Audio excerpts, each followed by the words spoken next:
Hello. Evening. Hello. Hello. Everyone all right? How is everyone? All right, yeah? Yeah, not bad. Yeah. Good. All Claire, you good. all right? Yeah, I'm good. Thank you. Tired as Right, usual. so Yeah. it's been a few weeks. Yeah, I know. Mm, Well, yeah. no, technical issues hopefully should now be resolved. Yeah. Yes, Well, All yes, well, good. Yeah. yeah. Let's hope so. and then we can so. carry on doing like solidly every week without any technical issues. Yeah. Yes. That's right. I've made some serious upgrades. Good. Good. So anyway, we was going to talk about a few things that are in the news at the moment, but they're ongoing, so we can't comment too Yeah. much on them because of certain laws in this country. But there is a few things that we've come across. Like we found this one. Claire found this one today about the Black Lives Matter organizer. Yeah. Mm. Now, from what I can gathered, she's been involved with some fraud, Yeah. That's right. and it's not looking good for her at the moment. It's not looking very good for her at all. What? No. So I'm going to be honest. I'm kind of a bit behind on this because I've been watching other stuff and listening to other stuff. So catch me up a little bit on this. So I'm just like, yeah. Yeah. Go on. Yeah. Right. So it says here. So this is what the mailer in. So it says that one of the organised the Black Lives Matter protest, which slave trader Edward Colston's statue toppled, has admitted fraud after £30,000 raised owners went missing. Zara, is that I'm pronouncing that right? Don't know. Zara? XAHRA. I'm going to go with Zara. Yeah. Zara Seam, 23, pleaded guilty to one count of fraud by abuse of position following an investigation by Avon and Somerset Police into a GoFundMe page called Brist BLM, set up ahead of the protest in Bristol 2020. Salim had set up the crowdfunding page to raise money for face masks and other equipment to help facilitate the march legally, given it was taking place at the time of the COVID-19 pandemic. So, what do we? So basically, it was all just a lie. It seems that way. Well, it seems that way. The reason I flagged this up was because I'd read another piece somewhere, and I'll have to find it, that so you know that all the Met Police officers have been handing in their tickets, their firearms tickets, because of the policeman that's been charged with murder over the man that was killed in the car. Yeah.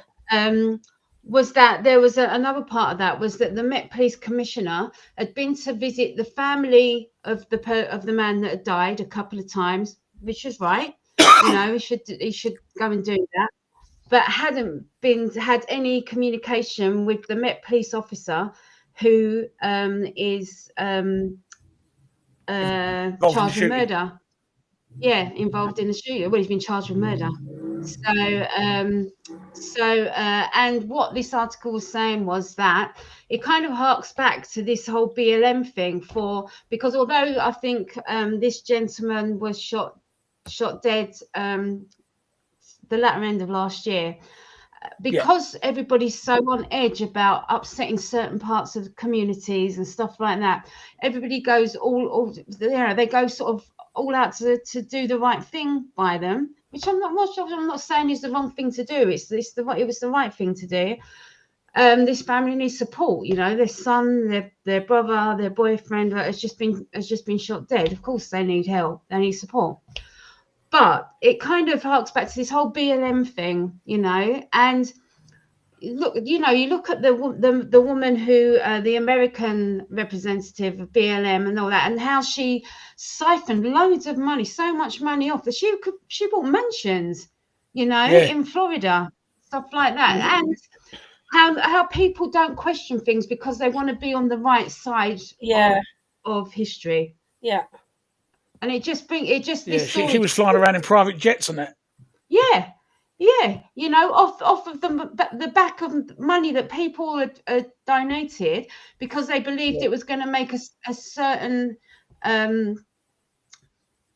cohort of the American society safer, or whatever. I don't really know what the idea was, but that's not what she used it for. She used it to buy mansions, and this lady here who has just kind of like embezzled £30,000 of charity money for raising it for something that was not intended for her own personal use. It just brings that all up, doesn't it? I mean, you have to question, like, why would you give money to BLM? No, but this is what it's on the same sort of thing. But this is what I don't trust about this GoFundMe, all this GoFundMe stuff. Well, anyone Because, can set one up, can't they? Yeah, but I mean, you just take, for instance, remember Anybody. that, and this is slightly off subject. I'm going to get back to it, but this is just Tom, Yeah. the old boy. Well, there you go. His daughter has had a spa and swimming pool built in her back garden. I mean, off the back of him, and people donating money because they thought it was going to serve something, serve a purpose of doing something good for people, And it was like 790 grand or whatever it was. Yeah. No one questions it. No one questions it. There's no checks and balances. Sorry, go on. No. I was going to say no one checks it because everybody's so, like you said, Claire, everybody's so concerned about being a do-gooder. Yeah. That no one actually questions it. That's right, being a good citizen. Whatever your drivers are, whether you support BLM or whether you support like Major Tom's campaign, or whatever you support. I mean, I'm always you start to question the validity of charities like Oxfam, and the ones that send money through water wells, money for wells in countries like India. Well, it's all those adverts, isn't it? The adverts are just everywhere about, It's such a shame because people nobody wants to see people suffering, do they? And, no, but I mean, how many times have you given to charity, right? And then a week later, I thought, do you know what? I'm going to follow that what they did with my money. Well, never. You don't. But that's what I'm saying. That's what I'm saying. People don't. No. So that's how these people like Major Tom's daughter, this lady that's on the screen now, they sit on the money for so long and think, well, it's out the news now. The news cycle different. So now I'm going to buy. I'll buy a 40 grand car here. I'll purchase a bit of land there, or I'll buy a new dress there, and then I'll stop. And then always that one person, or like a journalist or someone, I don't know, we'll do a follow up. Well, exactly. We'll find out how they're getting on. Shame. Or people get away with it so long and they think they're safe. Yeah. It's like they've got away with it. Yeah, they've managed to get away with it for a while. So, but all this does is diminish their. Of course it does. Because when it flares up again, it makes people second guess whether they should give to charity or not. Anyway. Well, that's right. Well, I just think there was certain. Go on, take on. Go on. I was just saying there was certain. You go, Bill. Sorry, I just think that when it flares up again, all this BLM stuff, and it will flare up again at some point, it tarnishes it for all the people that are in need of it and are genuinely persecuted by people. It won't matter because people like the lady that's on the screen now has diminished a whole lot. Of course she has. And the one in America has most certainly diminished the whole lot. And I just think that BLM has got a lot to answer for. All they've done is manage to increase racism to a whole other scale, really. With critical race theory being drip fed into schools and universities and that, they've got a lot to answer for, really. And I just don't like the way that America's problems are dragged over to the UK, but that's another issue, but, really. But, I think I know we've got problems, but I think that they're like fields and fields in front of us when it comes to that things are wrong because the BLM out there is like by millionaires. Like people that were at the time when Donald Trump was in office, you had rich Democrats who would give the BLM like $3 million to go and fill up, like to go and protest or riot in a city. So it caused him problems. Do you know what I mean? It wasn't used. It wasn't used way. Yeah. It was. They politicized the whole thing. Yeah, they did. But it's true though, because what happens in the States it's like a ripple effect. What happens there? It might take a while, but it reaches our shores. Yeah, it does, and it's a shame. I just think that it's not. Anyway, that's why I brought her into it today, really. So yeah, but it's all linked together. All this woke stuff. All this the is a boy, a girl, and all this sort of stuff. It all stems from America. Yeah, of course it is. 5 years ago, 10 years ago in England, we wasn't all moaning about this. No, we weren't. But it was all bubbling in the background. I think we weren't clued up about it really. Yeah. But I was glad to see that the Equality and Human Rights Commission over here in the UK have kind of made it quite clear that when we're talking about boys and girls in schools, single-sex spaces and that, we're talking about people that were born boys, people that were born girls, you know, and because I think this is important. The whole thing is so confusing for kids at the moment, you know. Yeah, so, I just like I said to you before, like where's the stop? Yeah. When is enough? Yeah, I think the tides are turning slowly, but I do think it's happening. But it's one of them things where people just, in the end, people just get the ump. Yeah, they do. Yeah. They don't want to keep hearing about it. They don't want to. They're like there's a single mum who's got 2 kids who's like they're trying. One's in the bath and the stairs. They just don't give a shit. No. They've got far more things to worry about. Yeah, of course they are. But I do think there are some things that we ignore at our peril, and I think this is probably woke things is probably one of them. I don't think we should ignore these things because they pervade all our highest institutions, you know, and but you're right, people are fed up, you know, people are fed up with it, and it does sometimes seem that you're like, oh, let's just talk about something else. It's just slowly grinding everyone down. It is, yeah. To a point where people just give in and go, do you know what? If you want to be a girl, go and be a girl. Yeah, that's right. Do you know what I mean? If you want to go and be a flower pot, be a flower pot. I don't care. I just don't want to argue about it. Yeah, I just don't want to argue about it anymore. No, that's right. I just haven't got the time to argue about it. Another thing, I know we're talking about that, but another thing I showed talking to Claire about. I don't know if you saw it, Go on. But there was this charming gentleman right here. Oh, I was just reading about that. And this is for people that watch it. This is a man who drove a car into the gates of Downing Street, which is where the British Prime Minister resides, and when a search of his residence and all his devices took place, he was found with indecent images of children, but somehow has managed to avoid jail. I can't even fathom that decision. I do not get this. I don't quite understand. Did you read what the judge said? So the judge said that although you personally didn't enact any of this behaviour, people like you buy this material means that children are abused somewhere.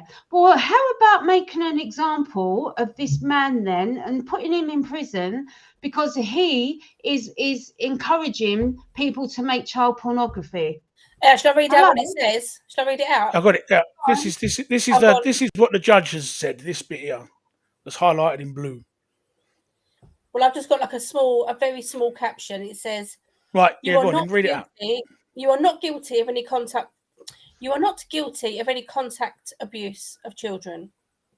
But if it was not for people like you who consume these images, the abuse in question would most likely not take place." I think that's crazy. It is insane, crazy. right?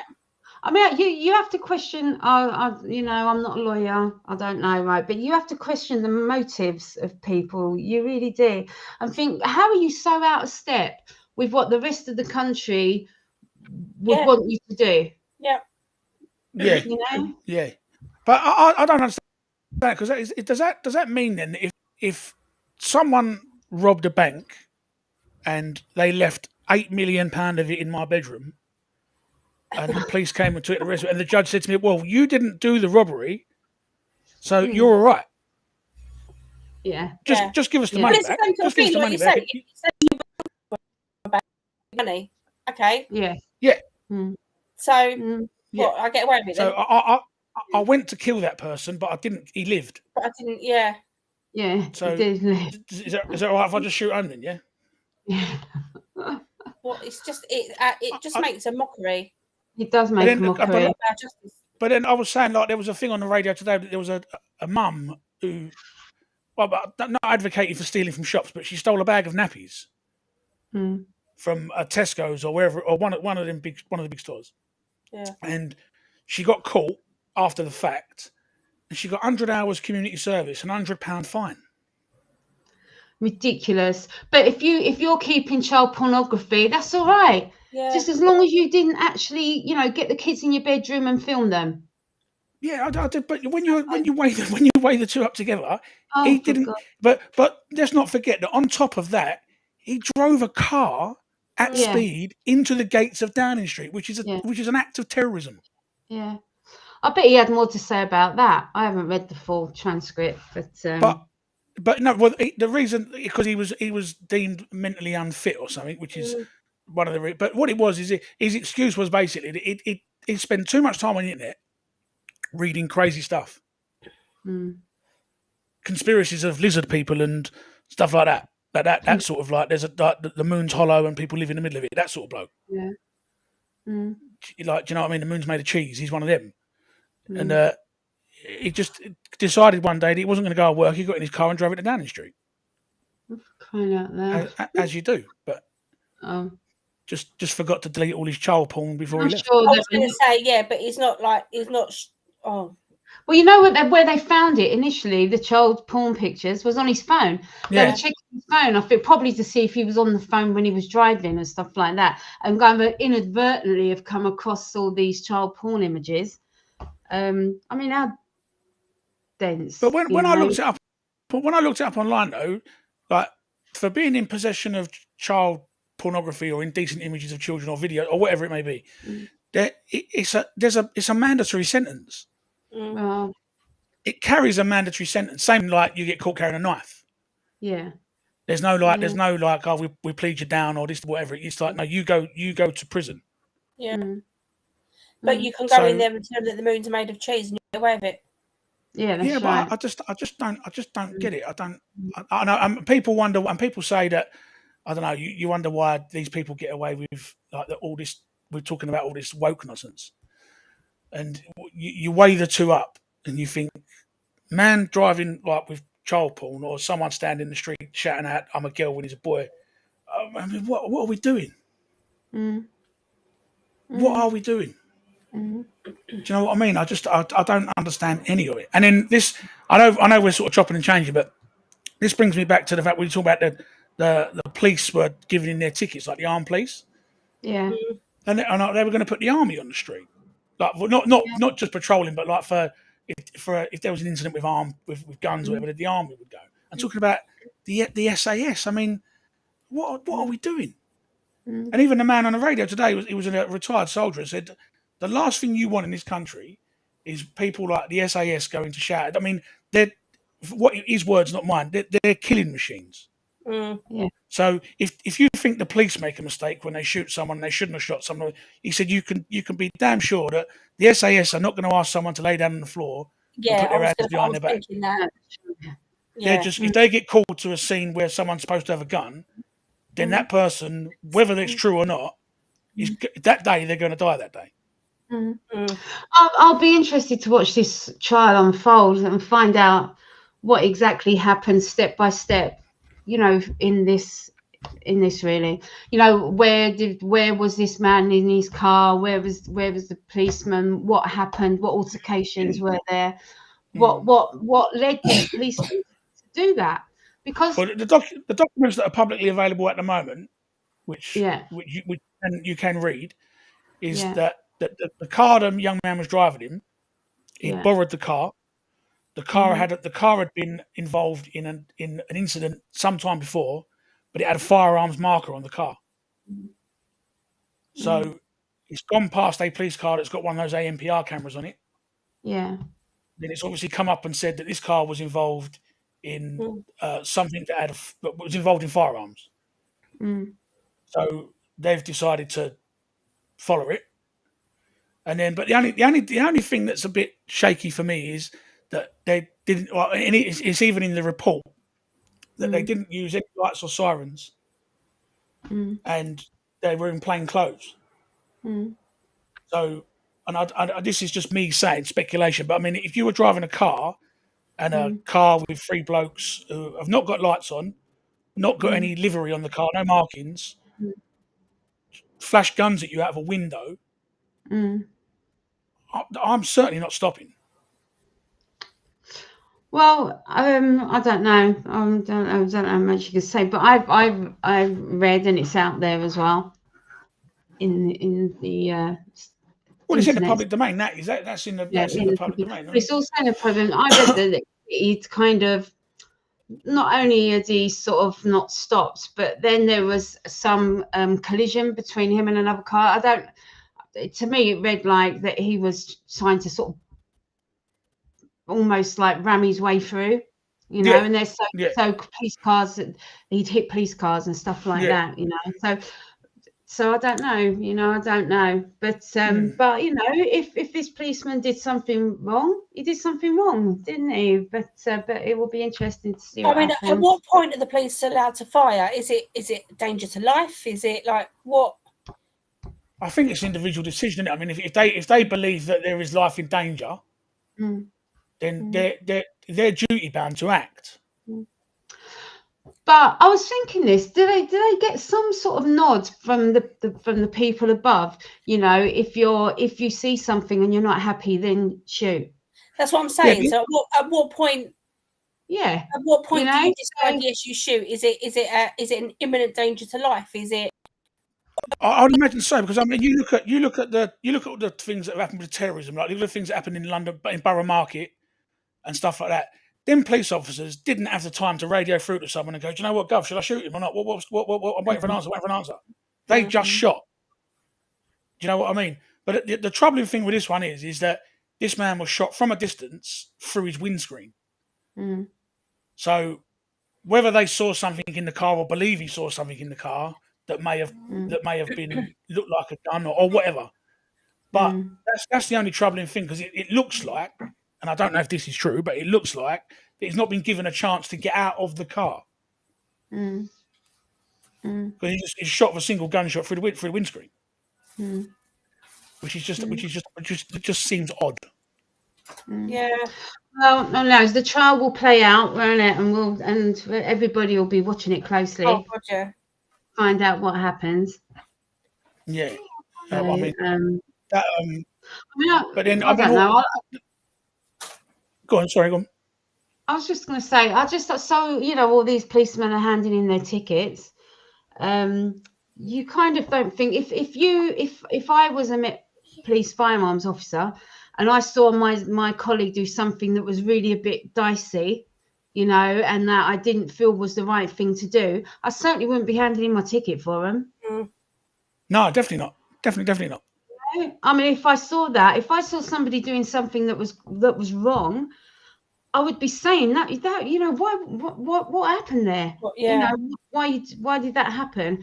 So I like to think that these other officers are thinking in that situation, any of us would have done the same thing. Yeah. But the thing is, what you got to understand as well is I can imagine the adrenaline. Everything's going so quick. Everything's going at a million miles an hour. Do you know what I mean? You don't know what's what. Do you know what I mean? As far as you're aware, that car has been involved in shootings. Mm. Do you know what I mean? And you must be like on tenterhooks. Mm.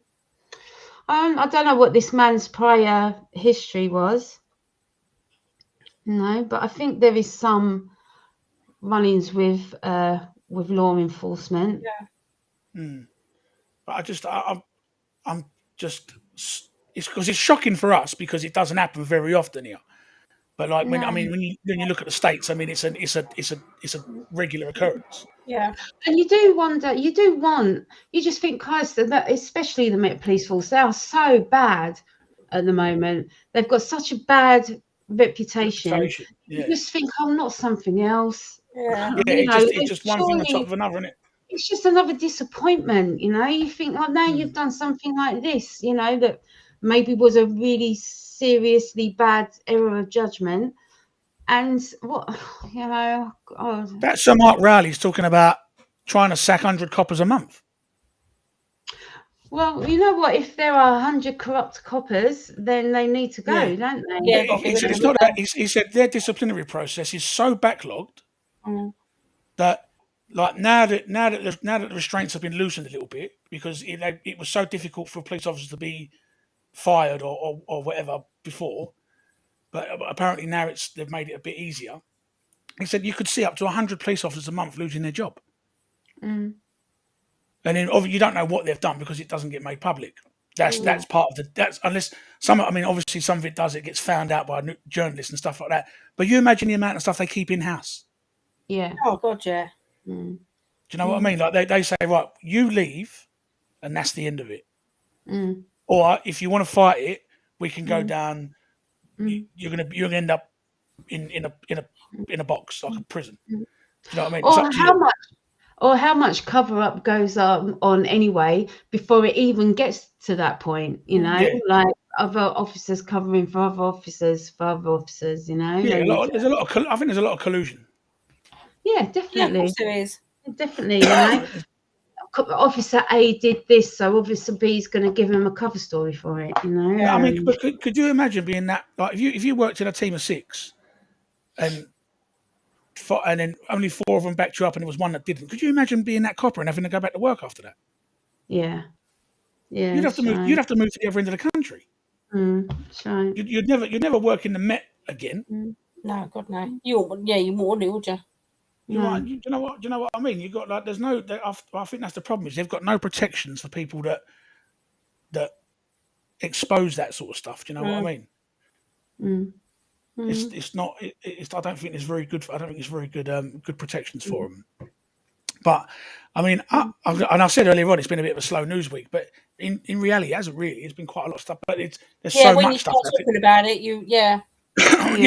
But there's so much stuff going on at one time.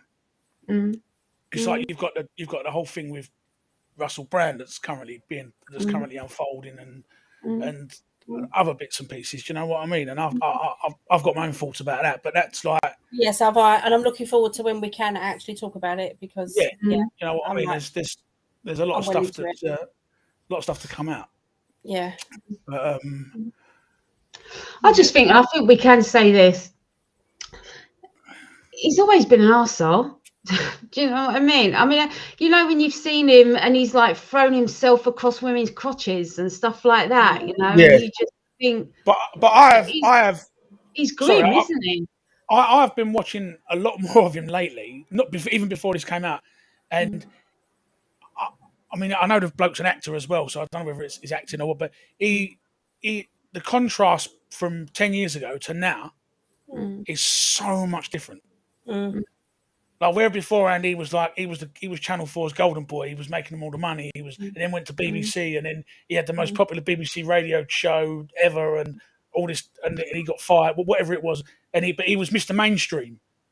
And then now he's so anti-mainstream that it's gone completely the opposite direction.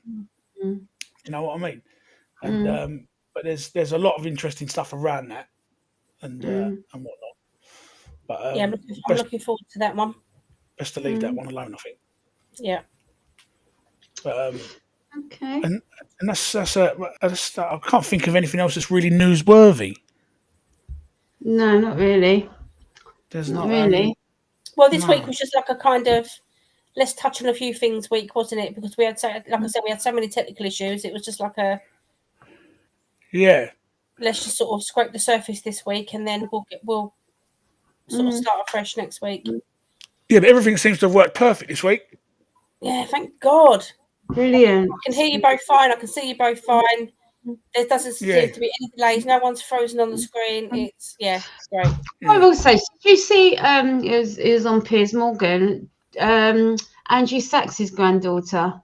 Yes, that was quite interesting. Yeah, and basically she's sort of backing Russell Brand, isn't she? You know. The only thing I will say. Yeah.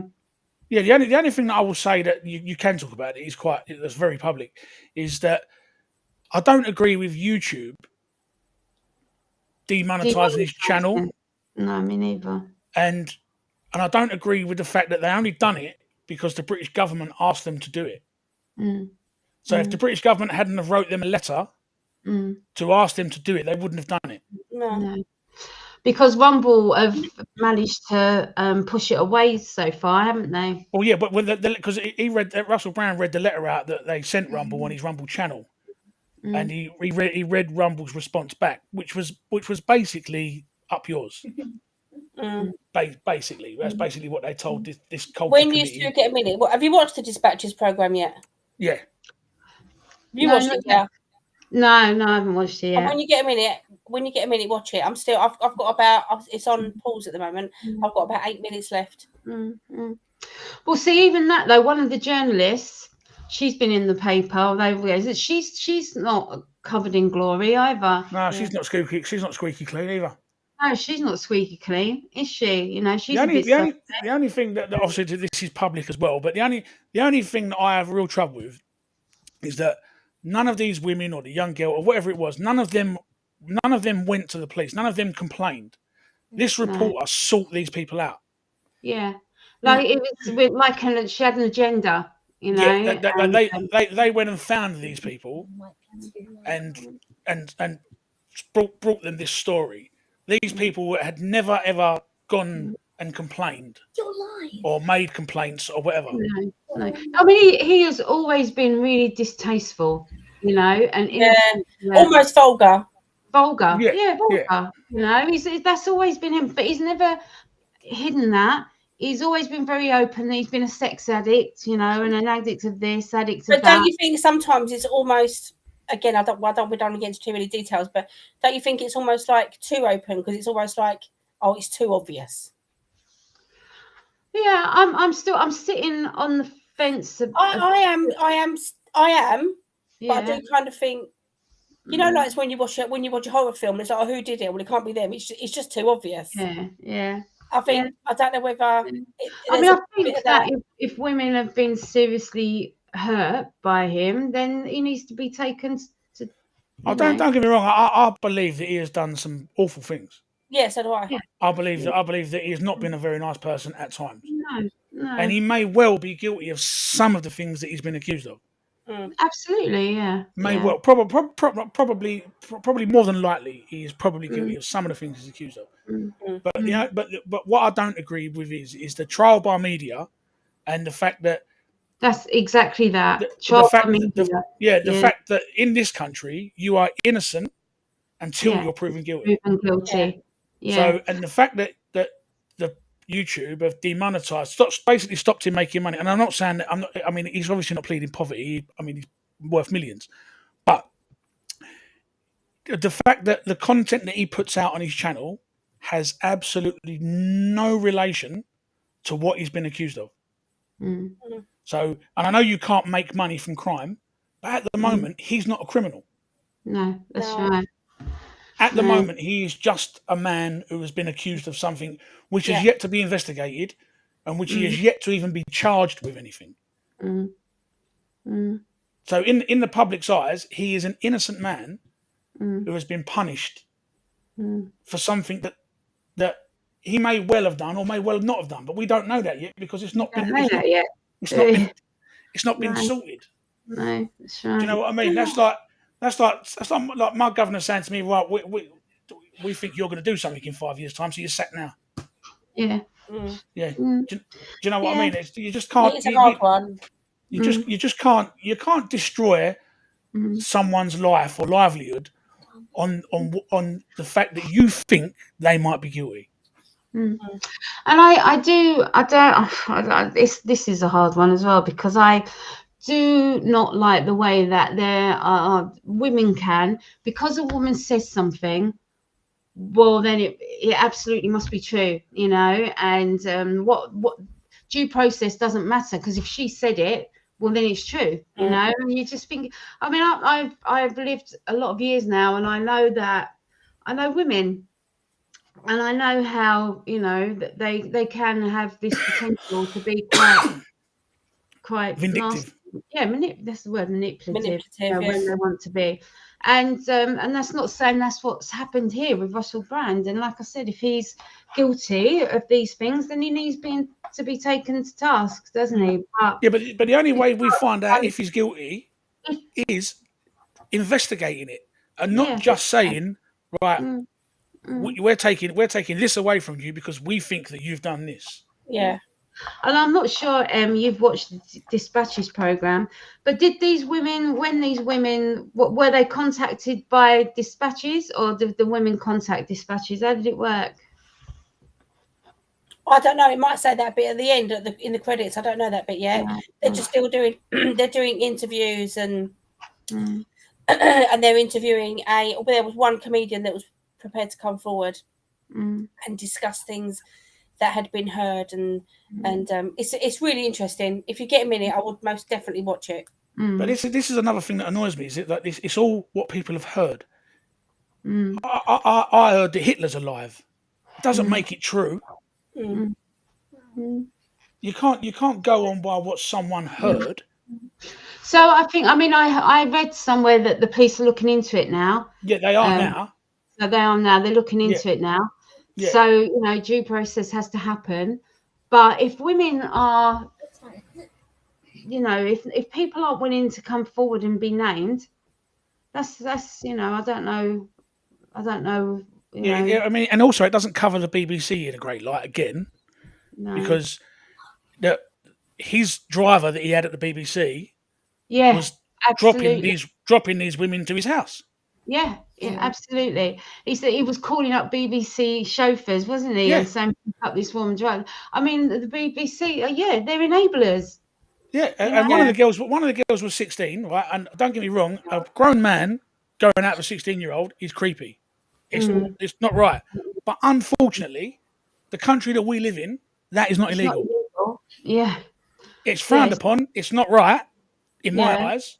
But morally, it's wrong. Yeah, morally, it's wrong. But in the eyes of the law, in the eyes of the law that we have in this country, he has broken no law. No. So let's see. And the girl's mum had also dropped her at his house a number of times. Yeah. And she knew who he was going to see. I'm not saying that she deserved, because I don't. I mean, people that have genuinely been affected by it, that's an awful thing to happen. Yeah. But you can't do that, and then 20 years later, when someone comes to you and says, "I heard this story 20 years ago, blah, blah, is this true?" And then jumpstart it. Yeah. When it obviously wasn't important enough at the time. At the time, to make a complaint, an official complaint. But because someone's come around now saying we're making a program about blah blah blah, and this happened, that happened, can we get your comment? I just think I think that's wrong. Yeah, I think that's wrong. But overall, like you said, you just got to wait and see what happens. You can't before it's even been decided, the evidence, everything. Everyone's been interviewed, everything. You can't take away a man's livelihood on the fact that you think he might be guilty. It's not right. It's not right. It's not right. But anyway, I'm sure we'll delve more into that at a later date. Yes, I'm looking forward to that. It's developing every day. Yeah. And for any of you, I don't know if you two ever watch, like, just sit there when you're caught and you've got a minute, just because I go down a rabbit hole sometimes on YouTube. But there's a British fella called Andrew Gold who does a podcast, and he's a really, really good. Like he's really informative. He's a journalist. But he used to work for Channel 4, but now he's an independent journalist. And you should watch his channel. He does he mainly does a lot of stuff on cults. Yeah. But last few weeks it's all been Russell Brand. Okay. And he knows the reporters from Dispatch, and he knows some of the reporters that have done it in the paper, and they're not. His experience with them is not great. No, well, it's in the paper. That one. I can't remember which journalist it is, but she was taken to court by someone, wasn't she? And she had to pay damages and stuff like that. Well, she basically lied. A complete hatchet job on someone. You know? Basically, she made up a whole story. She made up the whole story. So once somebody has done something like that, how trustworthy can they be? Yeah, their credibility is shot. To do that, and this has been. It does seem like it just seems like a complete another hatchet job on someone, you know. So but we'll see how it unfolds. We'll see how it unfolds, and if it does turn out that he's guilty, then he'll have to pay the price. Yeah, don't get me wrong. I mean, or not, judging by our criminal justice system. Or not. Do you know what I mean? I mean, if a man can perform a terrorist attack and then get found with hundreds and hundreds of indecent images of kids and then just get sent home, I'm sure Russell Brand has got nothing to worry about. Yeah, that's right. Yeah. You know what I mean? They'll probably pay him. Yeah, that's right. Yeah. You know what I mean? They'll send him on an holiday to say, sorry the inconvenience, off you go, go on. Yeah. Yeah. Do you know what I mean? Well, yeah, we'll catch up again. Yeah. Well, just quickly before we go, I was watching a trigonometry interview with Maggie. She was a police officer that sort of broke all the stories about the grooming gangs and stuff like that. Maggie Oliver, I think. Yes, all the Bradford grooming gangs and that. Yeah. If you get a chance to watch that. She is amazing. I love that fella does. Sorry? What's that on YouTube? What is that? Yeah, it's a podcast on YouTube, trigonometry. Oh, okay. I love that bloke that does trigonometry. They were comedians and they sort of moved into politics, but they interviewed her, and the things that she reveals about Greater Manchester Police are just like, well, they're criminal, to be honest with you, really criminal. So it's worth watching if you get a chance. Yeah, all right. Yeah, I love that channel. I love the bloke. Can you message me that, Claire? Yeah, I will. Yeah, I will. Right. I will. Yeah. All right then. Well, have a good evening. Right. Well, good night, everybody. Good night. And we will think about what we're going to do next week. Yeah. Yeah, but try to do your hair and that before you come on, yeah. Try. Sorry, it was a bit of a rush. My nan used to wear turbans. It was a bit of a rush. Try and sort yourself out a little bit. Yeah, I'm sorry. I'll be full face hair done next week. It's a little bit impact. Because it looks like you're broadcasting from an alleyway. Yeah. I'm in my bedroom. Well, yeah. I literally left this one downstairs. There's a little fella next to you. There's a little person. He just followed me up about 10 minutes ago. So yeah. Oh, okay. Who is it? Go to bed, Mickey. Who's that? You've got a demonic child in your house. Yeah, I know. Did you tell Claire about my ghost story before we go? No, but you know what? I ain't going to tell you in front of this one because otherwise I'll have a sleepless night. But I told Mum I was crying with laughter. No, hold on. I need to know this now. I was crying with laughter. Mickey, go out there for a bit. This was right. This is the real shit. This is not. I was Claire. I was literally. I had tears. Is this serious or is it a joke? No, this is serious. No, it's serious. It was the way. Right. Let me start from the beginning. Right. Let me start from the beginning. Right. I was at Mum and Dad's house. Right. Mum and Dad are in. Where'd they go? Greece. Mum and Dad are in Greece. Right. Yeah. So watching telly. Tom was at work. Yeah. So watching the telly. The door goes, right, the knocker, like the letterbox, right? Yeah. But not once, twice. So like knock. The postman only knocks once or twice. twice. It was like this, Claire. Knock. Oh, right. It wasn't like.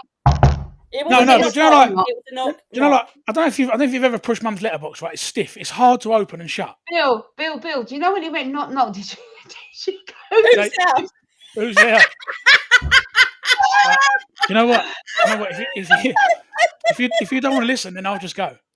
No, right? I want to know. I'm not here to be made fun of. I've got better things to do. No, go on, carry on. Right. So anyway, right. So I got up and went to the front door. Opened the door. There's nobody there. Right. So I sat back down. So I went and then I went on the Ring doorbell thing. Yeah. And on the video, Yeah. you can hear the door knocking. Yeah. But there's nobody there. There's no one at the door. Oh. So at that point, my whole entire body fell out of my arsehole. And I armed myself up. With what? A cross? With a knife. And a bottle of unholy water. With a knife.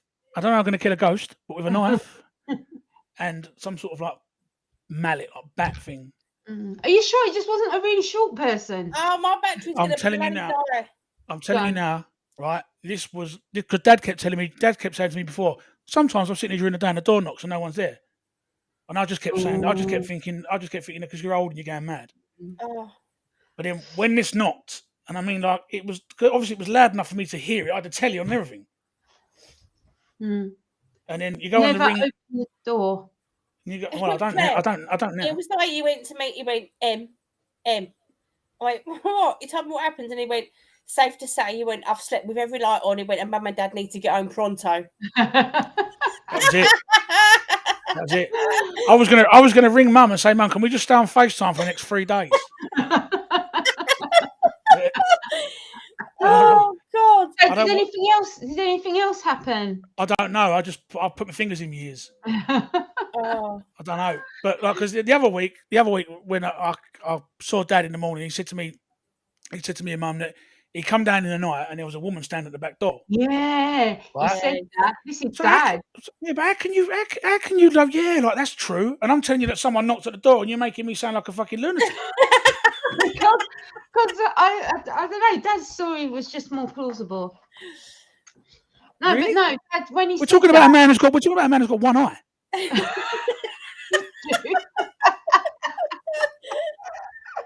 I've got both of mine, and my ears work fine.